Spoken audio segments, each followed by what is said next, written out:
En el verano de 2018, estaba en una relación a larga distancia. No tan larga, solo vivía a unas 4 horas de distancia. Eso era bastante serio, pero también bastante nuevo en aquel momento. Mi novio, que había conducido esas 4 horas para verme en cada descanso que teníamos de la escuela, esencialmente me rogó que fuera a visitarlo a casa de su abuela. Yo no tenía coche entonces, pero quería impresionarle y demostrarle mi dedicación a la relación yendo a visitarle. Así que gasté algo de dinero en un autobús Greyhound y me entusiasmé con la idea de encontrarme con él. Al principio, todo parecía ir bien. Me senté en la parte trasera del autobús porque no quería hablar con nadie, pero el autobús iba bastante lleno, así que inevitablemente un tipo se sentó a mi lado. No me llamó la atención, parecía un tipo normal de unos 20 o 30 años, así que me puse los auriculares y le ignoré. Antes de continuar, me gustaría destacar algunos defectos de mi carácter en el momento en que esto sucedió.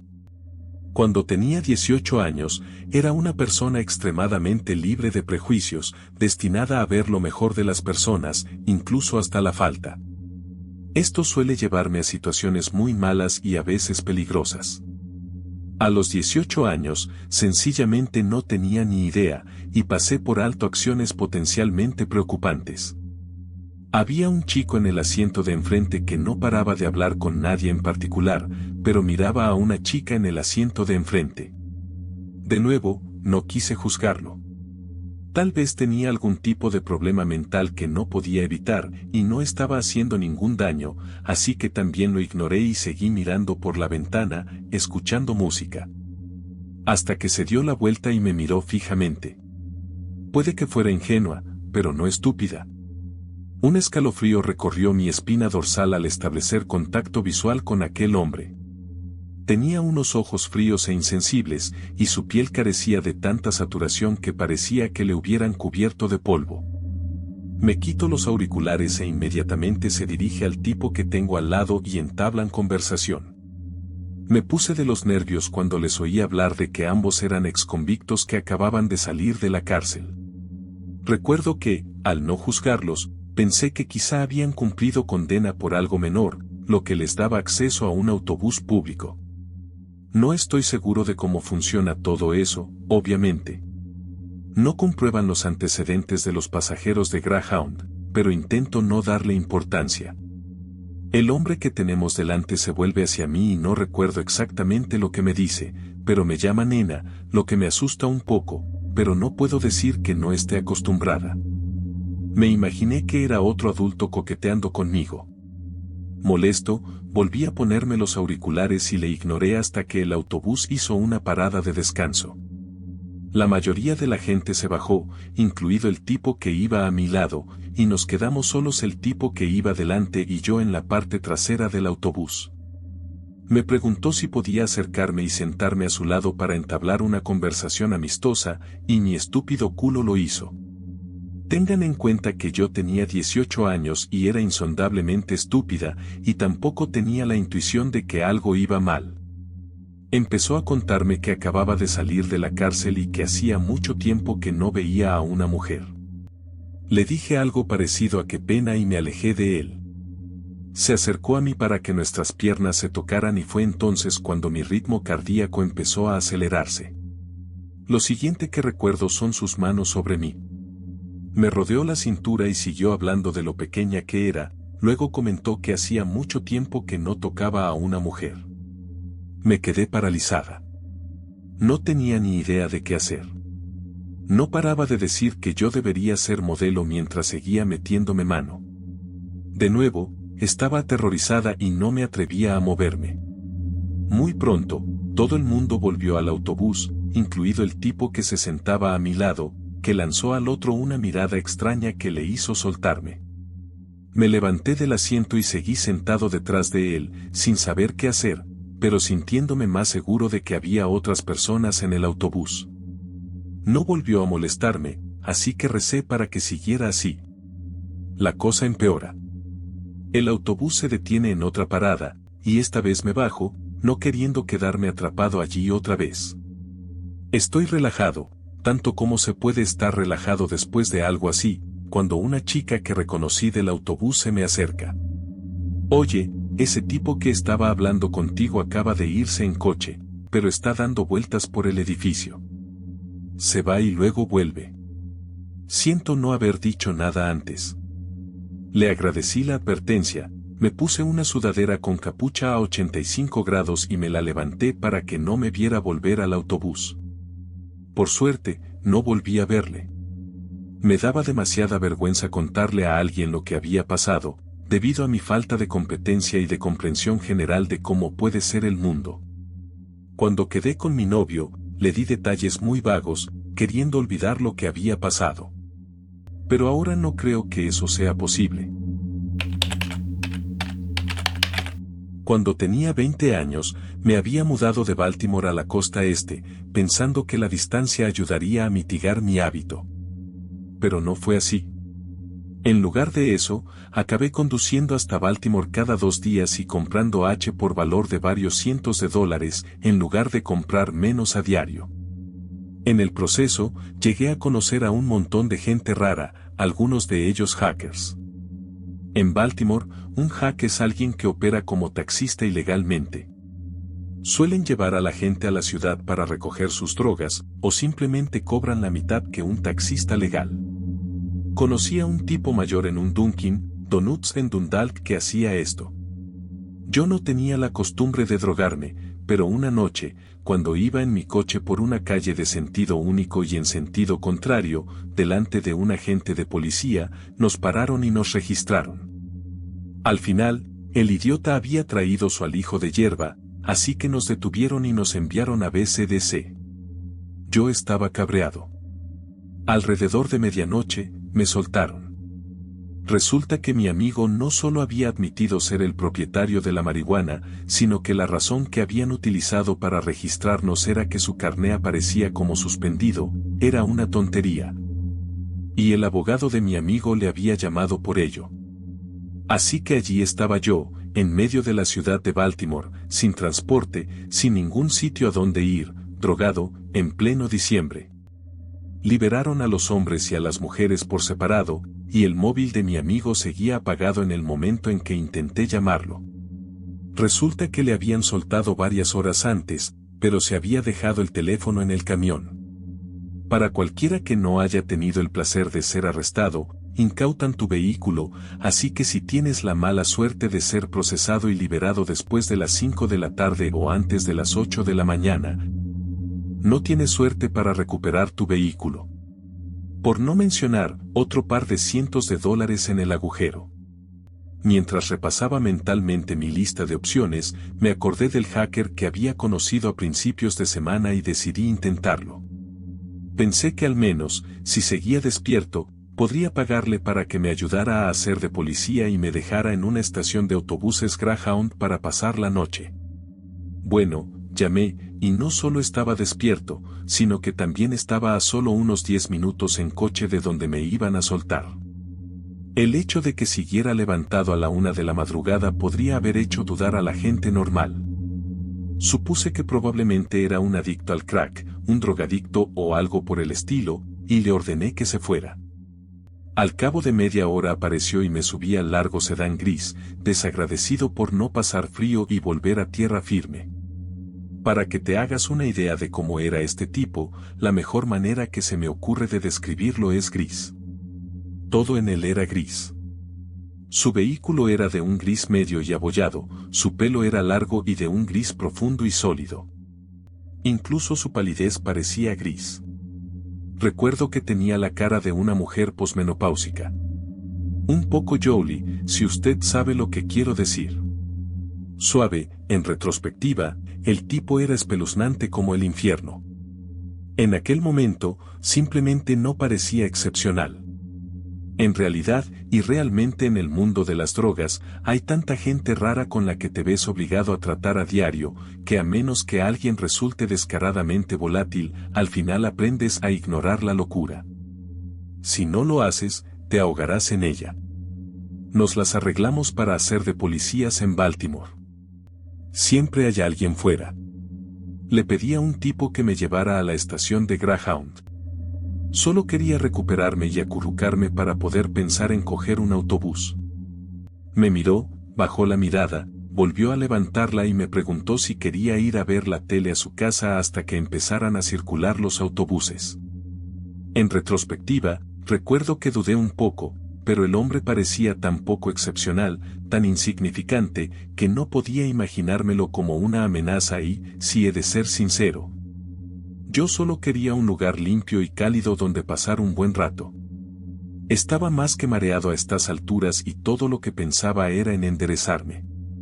Tomando mi silencio por vacilación, recuerdo que me dijo que no me preocupara, que no iba a intentar nada. Tal vez debería haberle dicho que en aquel momento yo medía 1,70 metros, pesaba 45 kilogramos y tenía 20 años. Y que la estación de autobuses no era el lugar más seguro para una mujer menuda como yo a las 2 de la mañana y que él solo intentaba ayudar.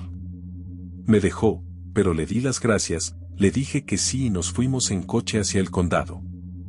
A día de hoy, todavía no estoy seguro de en qué dirección habíamos ido, solo que donde quiera que fuese, vivía él.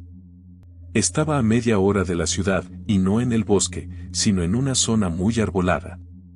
A medida que nos acercábamos a su casa, empezó a comportarse de forma un poco extraña, no lo suficiente como para hacer saltar las alarmas todavía, pero aún así. Nunca olvidaré que dijo que el jefe de policía de aquel condado o su hijo vivían en la misma calle sin salida que él. Eran amigos, y el tipo le había ayudado a salir de lo que él llamaba algunos apuros. La casa estaba justo en un lago, con un muelle en el patio trasero.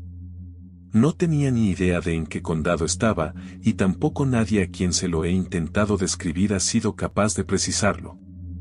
Era totalmente ajeno a mí. Aparcamos en su entrada y me sorprendió ver que su casa estaba más cerca de ser una mansión que el cuchitril que yo había supuesto que me esperaba. Mientras aparcaba y nos acercábamos a la puerta, me contó que había pertenecido a su madre, recientemente fallecida. He aquí a un hombrecillo revoltoso, con un cochecito revoltoso y su ropa revoltosa, viviendo en una casa muy, bueno, no muy bonita, pero sí muy cara. Conduciendo todo el día y toda la noche por Calderilla y viviendo básicamente de Dunkin' Donuts. Yo era más que un poco escéptico. Cuando entramos, la situación se volvió aún más extraña, pero al menos, más familiar, más acorde con lo que había visto del tipo hasta entonces. La casa estaba cubierta de dos cosas, polvo y chucherías, y cuando digo cubierta, lo digo en serio. Cada centímetro cuadrado de superficie estaba cubierto de horteras angelitos de porcelana y porquerías de las tiendas de dólar. Estanterías, mesas, la parte superior de la vieja y enorme caja de televisión, e incluso la cocina estaba cubierta de ellos. Solo vi la cocina un momento, pero nunca olvidaré que hasta el fregadero estaba lleno de cosas. Había las obligatorias muñecas que todos los ancianos parecen tener en abundancia, todas ellas cubiertas de polvo y descoloridas. Pregunté dónde estaba el baño y me excusé para ir a colocarme. A estas alturas me estaba poniendo bastante raro y solo quería enderezarme para poder decidir qué hacer. Hice lo mío y volví al salón, que era la primera habitación a la que entrabas al cruzar la puerta. No quería adentrarme más en la casa. Quería echar un vistazo a la cerradura de la puerta, crear una estrategia de salida y esperar no necesitarla realmente. Me desanimé rápidamente. Es una especie de catre, y tiene lazos en los extremos. Para la cuerda o alguna otra restricción, estoy seguro. Salí del dormitorio y bajé las escaleras. No corrí, solo le dije que tenía que ir al baño otra vez. Mientras camino, temblando escaleras abajo, saco el móvil del bolso y hago la mímica de marcar. Tuve suerte de que se quedara atrás para cerrar el dormitorio, y esa cosa en la pared, por lo que no vio que mi teléfono se estaba encendiendo. Fingí que estaba manteniendo una conversación con un amigo mío, y en ese momento, él apareció, empezó a relatar en voz alta lo que había ocurrido esa noche a mi amigo. Entonces fingí que mi amigo se había ofrecido a venir a recogerme a la parada del autobús y, en cierto sentido, tuve suerte. El tipo sabía que yo vivía fuera de la ciudad, pero no sabía que yo vivía a 4 horas de distancia, ni que ningún amigo mío tendría que hacer ese viaje infernalmente largo si iba a venir a recogerme. Le dije a mi amigo que iría a la estación de autobuses lo antes posible y que le vería pronto. Aún recuerdo la cara que puso aquel tipo cuando le dije eso. Se ensombreció. ¿Conoces la mirada que ponen los niños mocosos y malcriados cuando alguien se atreve a decirles que no? Era así. Era esa mirada, pero peor. Porque había algo casi perverso en verla tan abiertamente en la cara de un hombre de 50 y tantos años. Así que empecé a coger mi bolso y a subir la cremallera de mi abrigo, mientras farfullaba que mi amiga se acordaba de él y me había dicho que le saludara. En ese momento me pareció que había 2 cosas de suma importancia. La primera, hacerle sentir que no me había parecido raro ni él ni nada de lo que había dicho o mostrado. No quería que pensara que sería una especie de amenaza para sus planes o su bienestar si me dejaba marchar. En segundo lugar, quería que supiera que era identificable, y que al menos alguien que pudiera identificarle, supiera que yo estaba con él. Este es más o menos el final de esta historia, aunque tengo un encuentro más, mucho peor, con este mismo tipo un par de semanas después de este incidente. Me llevó a la estación de autobuses y se comportó como una mierda durante todo el trayecto.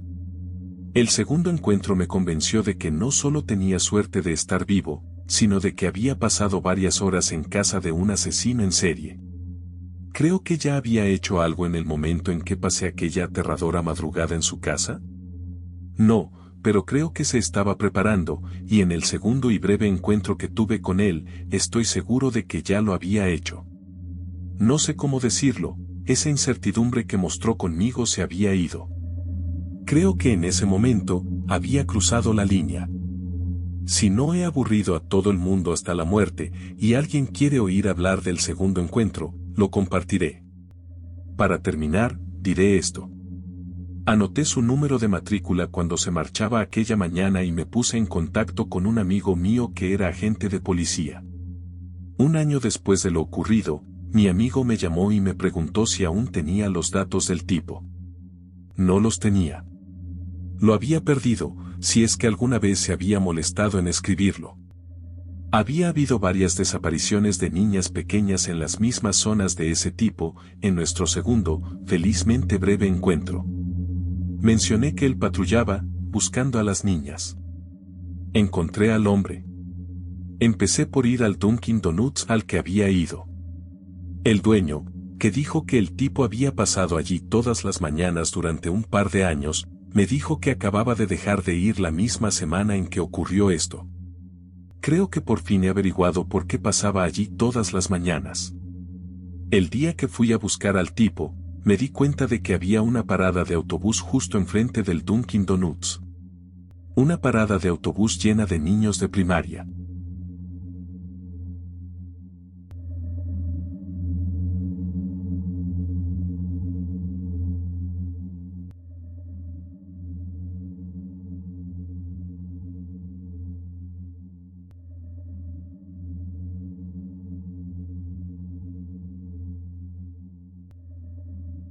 Lo primero que hizo el tipo fue traerme un vaso de agua y un puñado de pastillas.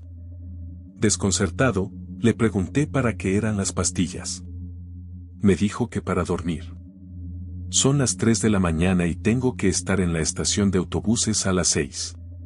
Como mucho, tenemos 2 horas antes de salir, así que no creo que sea buena idea, ya que dormirnos no está en el orden del día, que no tengamos tiempo ni para una siesta rápida.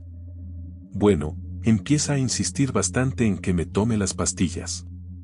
Créeme, si no estuviéramos en medio de la nada, por no hablar de que es diciembre y hace un frío que pela, en ese momento me habría negado. En lugar de eso, me reí un poco y cogí 2 pastillas de su mano, me las metí en la boca y bebí un sorbo de agua, diciendo, bueno, ¿qué demonios? Inmediatamente se animó y se fue a darme otro vaso de agua, que le pedí. En retrospectiva, ni siquiera debí beber la maldita agua, soy un idiota. Escupí las pastillas y las metí en el asiento de su sofá. Todo este tiempo habíamos estado hablando de pequeñas cosas, Baltimore, política local, música, nada profundo. En ese momento, empieza a preguntarme sobre productos químicos, sobre drogas, concretamente qué tipo de drogas dejarán inconsciente a alguien, pero no le harán daño, cuánto necesitarías de que para que alguien dijera. Diminuto como yo, intento actuar como si se tratara de una conversación completamente normal. En ese momento, me pareció que mi existencia dependía de que no me diera cuenta de lo anormal que era toda la situación. Creo que mi proceso de pensamiento en ese momento, y sobre todo a medida que pasaba el tiempo, ya veréis lo que quiero decir en breve, era que no podía actuar como si supiera lo que estaba pasando. Que no podía actuar como si estuviera ocurriendo algo extraño o alarmante, que él sería estúpido si me dejara salir y me dejara vivir si sabía que yo sabía exactamente lo que estaba pasando aquí. Que tenía que parecer que no era una amenaza. Durante todo el tiempo que estuvimos discutiendo, por cierto, el tipo siguió intentando ponerse detrás de mí. En un momento dado lo consiguió y empezó a frotarme los hombros. Me reí, le dije que no me gustaban los masajes y que tenía que ir al baño. Cuando volví, me aseguré de sentarme en el sofá que estaba contra la pared, y miro a mi alrededor en busca de un teléfono, pero no quiero pedir uno, porque no quiero que sepa que mi móvil está muerto. Sí, otro gran golpe de suerte. Mi móvil se había estropeado unos 5 minutos después de llamar al asqueroso para que viniera a recogerme.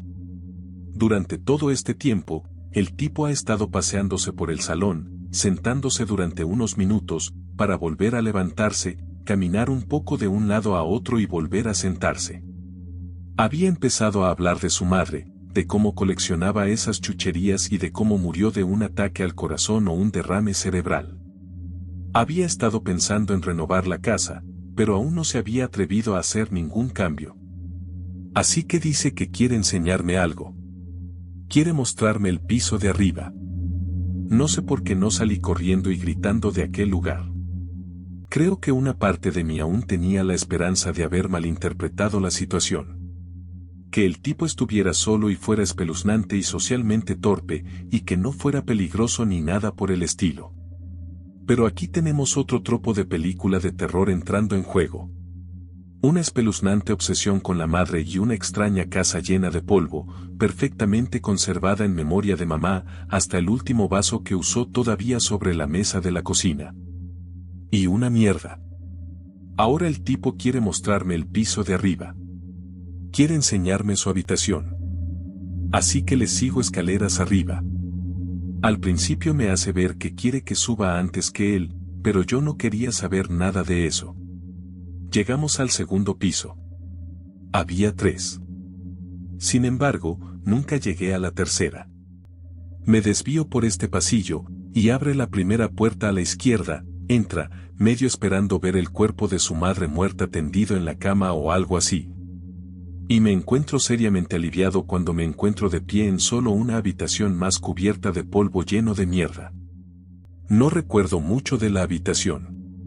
Recuerdo que la cama estaba hecha, y que no podía decir si el edredón era oscuro o simplemente estaba cubierto de tanto polvo que lo parecía. Me hizo un gesto para que me sentara. Le obedecí. Lo que siguió fue lo peor de la experiencia. Se sentó en el extremo de la cama junto a mí y empezó a hablar de su madre.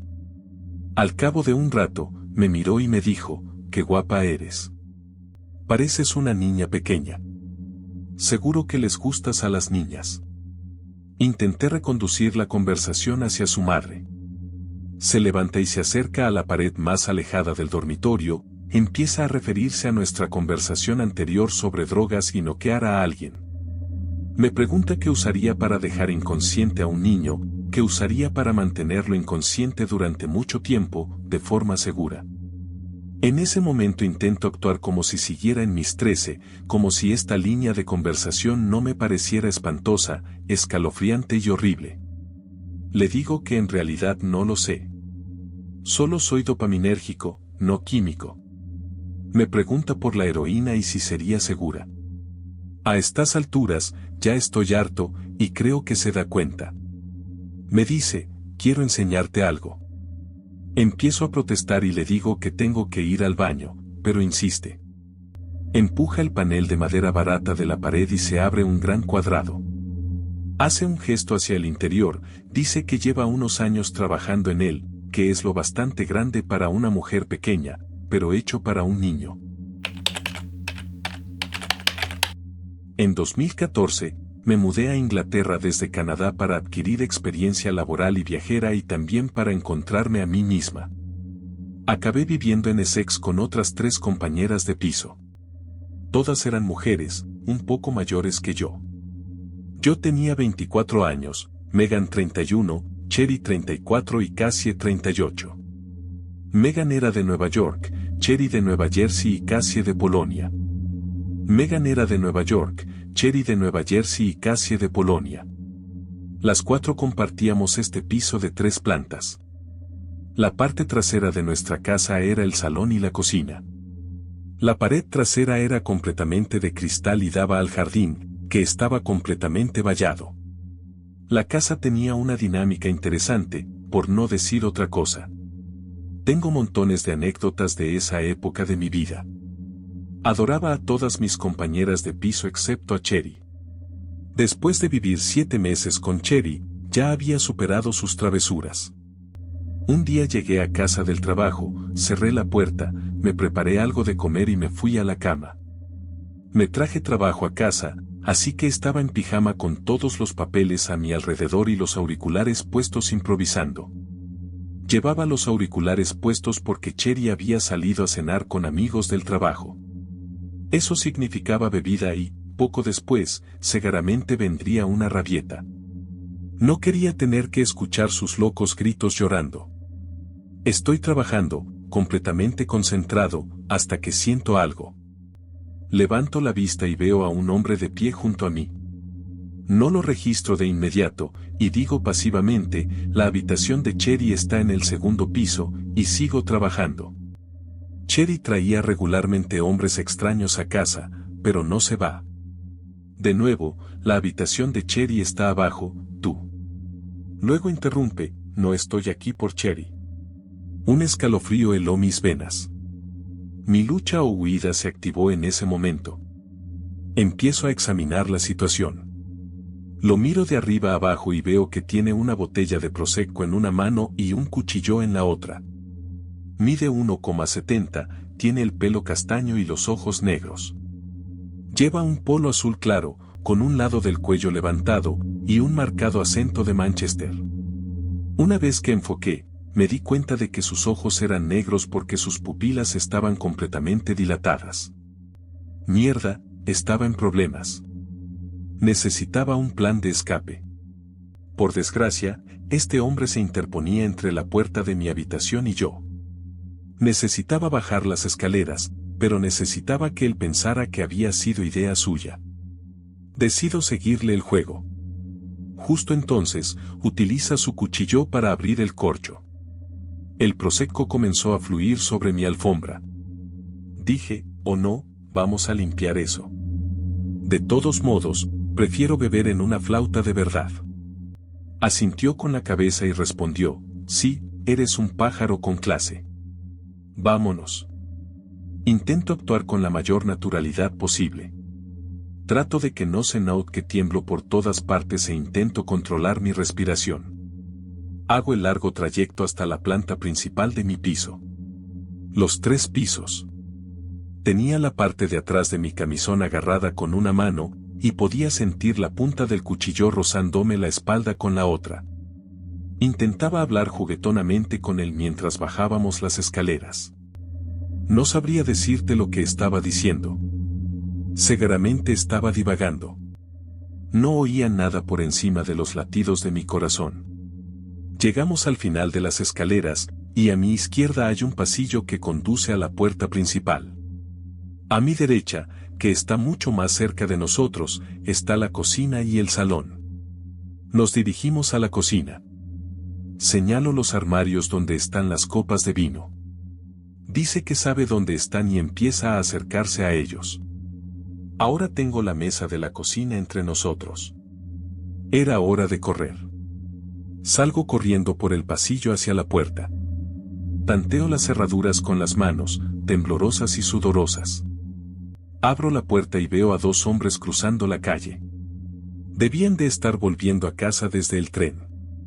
Había una gran estación de tren frente a nuestra casa. Les pido ayuda y, de repente, me arrojan al suelo. Los pequeños guijarros que atraviesan mi piel provocan un dolor agudo allí donde pinchan. El intruso me apartó del camino para correr y escapar. Uno de los hombres persiguió al intruso, mientras el otro me decía que entrara mientras él inspeccionaba mi casa y que llamara a la policía. Cierro las puertas y llamo a la policía. Mientras hablo por teléfono con la central, corro por toda la casa para comprobar todas las ventanas y puertas. De repente, oigo un fuerte golpe en la puerta. Informo a la central de los golpes y me dice que la policía aún no ha llegado. Pensé que podría ser uno de los caballeros que me ayudaron. Voy a mirar por el agujero del ojo, y es él. El intruso. Ha vuelto. Está golpeando mi puerta, gritando que tenía sus gafas, y que no había terminado conmigo. Enloquezco. La operadora intenta calmarme, pero pierdo la cabeza. Entonces me dice, están entrando en su calle. Deberías oír sus sirenas. Y lo hice. El intruso se da a la fuga. Un agente salta del lado del copiloto, mientras el coche sigue en movimiento, y le persigue.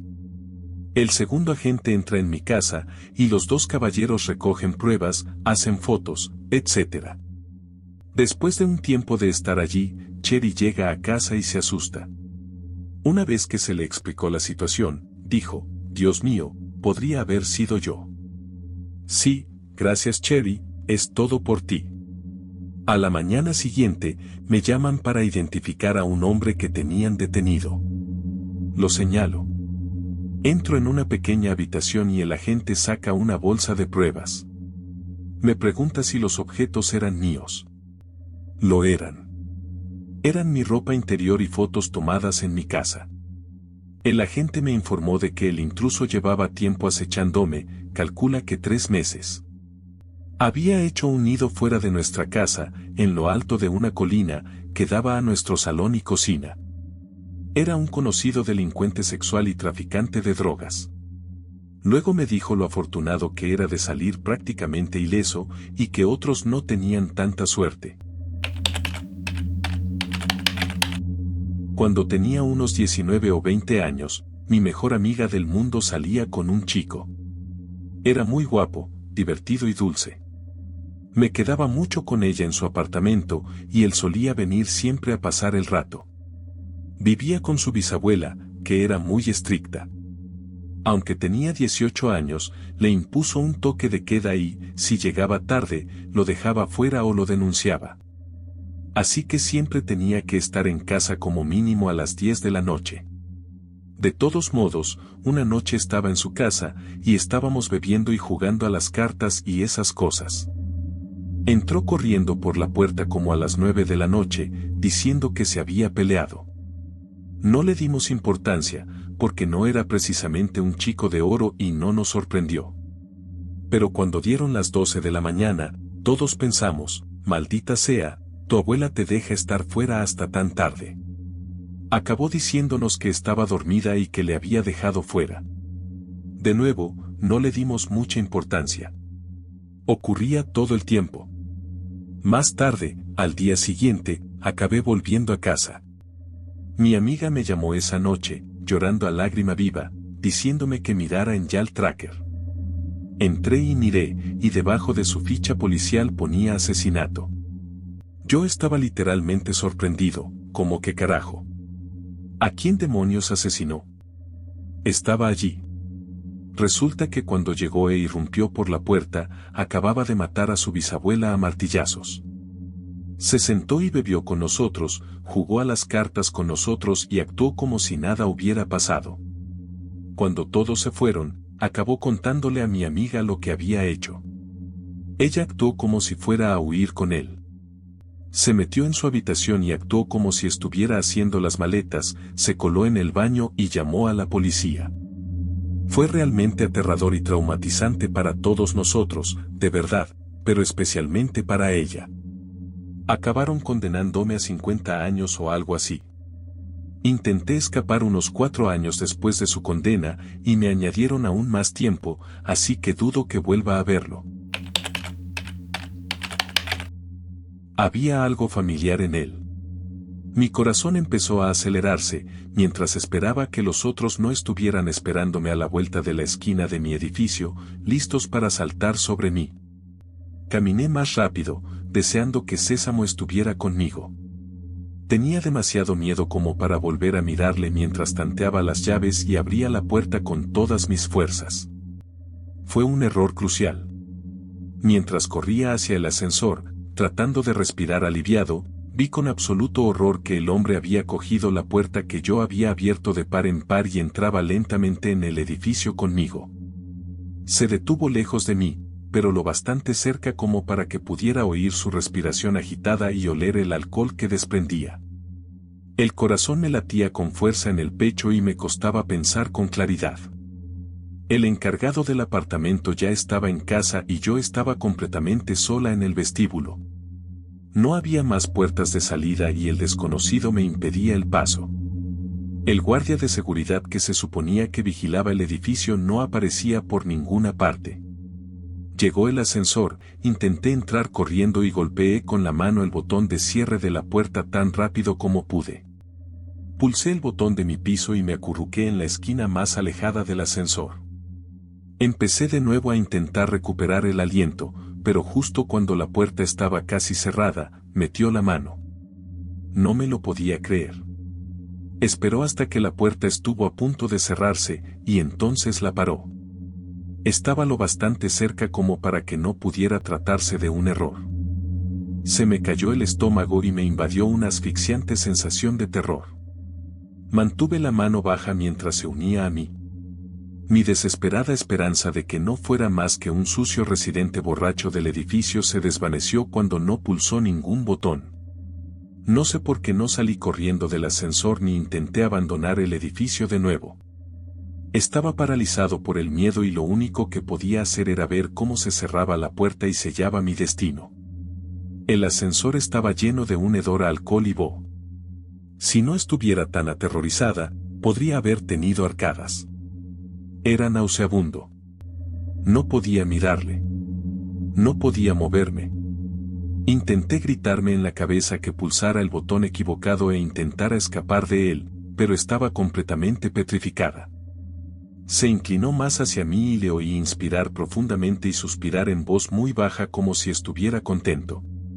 Sentí que se me llenaban los ojos de lágrimas, y los segundos que tardé en llegar al piso superior donde vivía me parecieron horas. No veía forma de escapar de ese borracho enfermo que me estaba oliendo. En el reflejo de las paredes del ascensor, pude distinguir su repugnante sonrisa. Me miraba fijamente con las manos en los bolsillos, claramente aferrado a algo. No soy religioso, pero recé para llegar a tiempo a mi puerta. Me di cuenta de que probablemente no iba a atacarme en el ascensor. Había una gran cámara en el techo. Miré hacia ella, sintiendo que una lágrima se derramaba por mis ojos al hacerlo, con la esperanza de que quienquiera que viera la cinta finalmente identificara a este hombre. Lo peor de todo esto es que he entrenado artes marciales y defensa personal desde que tenía unos 8 años. Me consideraba más fuerte y valiente de lo que estaba actuando. Debería saber qué hacer. Debería ser lo bastante fuerte para hacerlo. Por muchas veces que hubiera desarmado, arrojado o estrangulado a los agresores en el estudio, nada te prepara totalmente para el pavor de una situación real. Cuando el ascensor llegó a mi planta, conseguí salir de mi estupor el tiempo suficiente para atravesar la puerta y correr hacia mi apartamento. Por poco no llego a la cerradura, pero abro la puerta de un tirón. Casi la había atravesado cuando mi mochila se enganchó en el tirador exterior de la puerta, atrapándome. Oí al hombre acercarse rápidamente a mi puerta, con una risita en la garganta mientras me veía entrar en pánico y luchar por liberarme. Me sentía como un ratón vigilado por un gato, atrapado e indefenso, a punto de escapar. Finalmente me rendí y metí los brazos por las correas, abandonando la mochila. Al hacerlo, el hombre me tendió la mano. Conseguí cerrar la puerta de un portazo. La ráfaga de aire del portazo trajo conmigo un olor repugnante y, presa del terror y el asco, me entraron violentas arcadas. Miré por la mirilla. Me miraba fijamente, con la frente pegada a la puerta y el ceño fruncido. Me insultó y me arrancó la mochila del asa de la puerta, tirándola al suelo. Me estremecí al oír el ruido sordo de mi portátil. Todavía estaba demasiado aterrorizada para decir nada, pero agarré con las manos el cuchillo que guardaba junto a la puerta, preparado por si intentaba algo.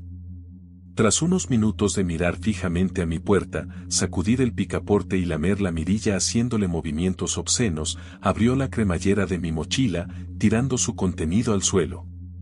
Recogió mi mochila, la olisqueó y miró con lascivia por la mirilla, como si supiera que le estaba mirando. No pude apartar la mirada, de nuevo paralizada por el miedo. Finalmente se marchó, utilizando el ascensor visible desde mi puerta como si nada hubiera pasado. Seguí mirando por la mirilla durante lo que me pareció una eternidad y finalmente llamé al encargado del apartamento, sintiendo que se me hundía la rabia de que el guardia de seguridad no hubiera estado a la vista. Sin prestar atención. Resulta que se había quedado dormido comiendo Taco Bell y viendo películas en su teléfono. Estuvo todo el tiempo a solo 3 metros del ascensor, durmiendo en el despacho tras una puerta cerrada. Le despidieron, pero al tipo asqueroso nunca le cogieron, ni tampoco a ninguno de los otros. Ni siquiera sé con seguridad si este hombre formaba parte del grupo original. Sinceramente, estaba demasiado aterrorizada para mirarles a la cara durante el primer incidente. Me mudé de apartamento una semana más tarde, quedándome con mi novio de entonces durante el resto del contrato de alquiler y llevando a Sesemi conmigo siempre que podía. Pasaron algunas cosas más mientras viví en esa ciudad, desde tener que avisar de un tiroteo desde fuera de la ventana de mi nuevo apartamento, hasta tener que recoger a mi amiga a la que seguía una furgoneta, pasando por tener que evacuar durante un incendio provocado. También hay cosas buenas en esa ciudad, pero durante mi estancia allí, además de aprender que el departamento de policía era absolutamente inútil y corrupto, estuve a punto de escapar con vida en múltiples ocasiones. No podría estar más feliz de estar muy lejos de allí y haciendo mucho mejor con mi miedo y la ansiedad. En el momento de escribir esta historia, tenía 21 años y vivía en una gran ciudad del Medio Oeste, donde estudiaba en la universidad. Después de haber vivido allí solo un mes antes de que empezara mi historia, había sido testigo de un apuñalamiento en una parada de tren, me había gritado un adicto al crack. Un vagabundo me había seguido y amenazado con estrangularme fuera del edificio de física del campus y había presenciado una redada de 13 policías en una casa de drogas justo enfrente. La zona que rodea mi universidad es conocida por su dureza y su alto índice de delincuencia. La policía del campus nos enviaba unos cuantos mensajes a la semana diciendo cosas como que había habido un robo, un allanamiento, una agresión, acosos, intentos de secuestro, etc. Yo siempre hacía caso omiso de esos mensajes, pensando tontamente que nunca sería una víctima porque, entre comillas, era lo bastante lista como para no meterme en líos, no salir sola a altas horas de la noche. Todos esos tópicos. Ahora me arrepiento seriamente de este comportamiento, y a cualquiera que esté escuchando esto, por favor, nunca penséis que estáis seguros al 100%, sea cual sea vuestro nivel de preparación. Haced todo lo posible por manteneros atentos y cuidadosos. El primer incidente no fue demasiado extraño. Un día, a primera hora de la tarde, me encontraba a 1 o 2 manzanas de mi edificio. Aún había luz fuera. Estaba paseando a mi perro Sesemi, un simpático Shiba Inu que parece un cachorro esponjoso y bobalicón y que nunca ha sido asustadizo ni especialmente protector en su vida. Cuando volvía a casa, pasé por delante de un pequeño aparcamiento y en él una furgoneta grande. Pude ver a un hombre de unos 60 años sentado en el asiento del conductor fumando un cigarrillo. Me miraba fijamente. Cuando pasé, salió de su coche y me llamó. Tú, qué perro más mono, ¿cómo se llama? Debo mencionar que ni siquiera es mi primera historia de este tipo. Tengo un miedo bastante intenso a los extraños, y de hecho lucho con el TEP de otros incidentes en mi vida. Al ser bastante desconfiado por este motivo, le ignoré y me limité a caminar más deprisa. Oí cerrarse la puerta de un coche detrás de mí y me giré rápidamente para ver que había salido de su furgoneta y caminaba lentamente hacia mí. Volvió a llamarme. Oye cariño, solo quiero ver a tu perro, vuelve. Sus palabras me enfadaron, agarré la correa de mi perro y empecé a alejarme de él a toda velocidad, empezando a ponerme nerviosa. El corazón empezaba a latirme con fuerza, pero me repetía una y otra vez que estaba exagerando, que solo era mi paranoia y que no había nada de qué preocuparse. Me equivocaba. Conseguí doblar la esquina y estaba a punto de cruzar el último parque antes de llegar a mi apartamento. En mi miedo por el tipo de la furgoneta, no estaba prestando toda la atención que suelo prestar a lo que tenía delante. Miré por encima del hombro y el tipo había dejado de seguirme. Sin embargo, estaba de pie en medio de la acera con una enorme sonrisa espeluznante en la cara. Me di la vuelta con los ojos clavados en mi edificio. Solo tenía que caminar media manzana más y estaría en casa. Estaba esperando para alejarme de él y de su espeluznante furgoneta. Justo cuando pensaba que estaba a salvo, un grupo de 5 o 6 hombres se acercó desde el lado del parque que yo no estaba vigilando. Eran todos altos y de estatura intimidante, y todos se reían y me miraban directamente. Por el rabillo del ojo, el tipo de la furgoneta también había empezado a caminar hacia mí. Recuerdo que silbaba. Volví a acelerar el paso y busqué desesperadamente las llaves en el bolsillo mientras me apresuraba hacia la puerta. El grupo de hombres se desvió entonces hacia mí, cortándome parcialmente el paso y, con toda mi estúpida educación, me detuve.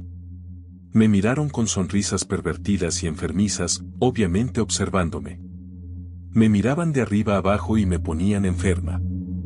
Intenté que no cundiera el pánico y me acerqué a mi apartamento. ¿Cómo te llamas? ¿A dónde vas? ¿Cuál es tu Snapchat? ¿Es ese tu apartamento? ¿Podemos ir? ¿Fumas? Todos me acribillaron a preguntas, una tras otra. Intenté rechazarlas, balbuceando no, gracias, mientras veía al tipo de la furgoneta unirse a su grupo, mirándome lascivamente. Mientras yo me alejaba, ellos se acercaban. Uno de ellos me tendió la mano y sus dedos llegaron a tocarme el brazo. Di un salto hacia atrás, intentando no echarme a llorar, pero Sésamo se abalanzó de repente sobre ellos. Sus dientes mostraban un gruñido horripilante, desgarrando su garganta. Su aguda personalidad lesiva había desaparecido por completo, y parecía querer arrancarle la garganta a uno de aquellos tipos. Se asustó lo suficiente como para que yo pudiera darme la vuelta y correr la última distancia hasta mi edificio, cerrando la puerta tras de mí. Caí al suelo dentro de mi edificio, abrazando a Sesemi. Sin embargo, toda la fachada de mi edificio era de cristal y, para mi horror e incredulidad, el grupo de hombres vino y se puso delante de las ventanas, sonriéndome y riéndose, y haciéndome carantoñas y gestos lascivos. El encargado del apartamento salió y llamó a la policía, pero huyeron. Volví a casa y me lavé en la ducha, llorando y temblando de miedo. Sesemi recibió una cena especial esa noche, y yo me repetía a mí misma que solo querían fastidiarme, que nunca había corrido ningún peligro real. Alrededor de un mes después, cuando por fin conseguí salir de mi apartamento sin sentir una gran ansiedad, estaba pensando en mudarme un poco más lejos del campus. Seguiría estando en un barrio peligroso, pero la idea de que esos hombres supieran dónde vivía me quitaba el sueño. De hecho, mi apartamento contrató a un guardia de seguridad para que estuviera allí 24 horas al día, 7 días a la semana, después de que alguien entrara en el edificio, rompiera todas las ventanas y destrozara parte del mobiliario, e incluso robara un montón de bicicletas. Por supuesto, me robaron la bicicleta. En fin, volvía a casa de clase y hacía un día precioso. Me sentía bastante feliz por una vez, y me puse los auriculares las últimas manzanas antes de llegar a casa. Al cabo de una manzana más o menos, empecé a sentir que alguien me observaba. Me empezaron a sudar las manos. Miré detrás de mí, tratando de no parecer obvio, y un hombre alto estaba a unos 6 metros detrás de mí, mirándome fijamente. Volví la cabeza y me arranqué los auriculares. No, pensé. No puede ser uno de ellos. Estaba sacando conclusiones precipitadas, dándole a mi trastorno de ansiedad y paranoia severamente.